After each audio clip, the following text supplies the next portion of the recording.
Sound করবি না। যত সাউন্ড করবি তত টাকা জমতে থাকবে। পাবি না। ম্যাডাম, আপনি কোরবানি দিতেছেন আমার বেতন আটকায় রাইখা। আপনার কোরবানি কি হইব? কি বললি? বান্দরকে না আসলে মাথায় উঠাইতে হয় না। ওই যে কথা বলার সুযোগ দিছি না, এই সুযোগে পক পক পক পক শুরু করছিস। একটা থাপ্পড় আলু দুটা বসায় দিব। বেয়াদব জানি কোথাকার। ফাইজলামি করস? একবার না বলছি যে এসব কথা বলবি না?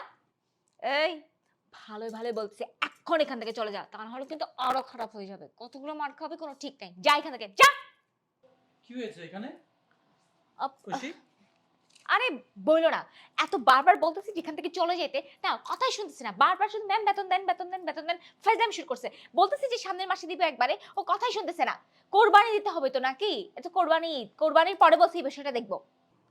ঐশী, কি বললা তুমি? আগামী মাসে ওদের বেতন দিব মানে? কেন? আমি তো তোমাকে সবার বেতনই দিয়ে রেখেছি, এক্সট্রা গরু কেনার টাকাও তোমার কাছে আছে, তাহলে তুমি কেন ওদের বেতন আটকে রেখেছো? কি কারণ? হ্যাঁ, তুমি আমাকে এক্সট্রা অনেক টাকা দিয়ে রেখেছো। কিন্তু তোমার কোনো আইডিয়া আছে কোন টাকা কোথায় লাগে? আর এই এক্সট্রা টাকা ব্যালেন্স রাখতে সমস্যা কোথায়? কখন কোন টাকা লাগবে তখন আমাকে বলবে, "ঐশী টাকা দাও।" তখন আমি কোত্থেকে বের করে দিব? এইজন্য আমি ওদেরকে বলেছি যে ওদের টাকাটা আমার কাছে রিজার্ভ থাক, আমি পরে দিব। সেটা আমিও জানি, কখন কোথায় টাকা লেগে যেতে পারে সেটা আমার ভালো করেই জানা আছে। তাই বলে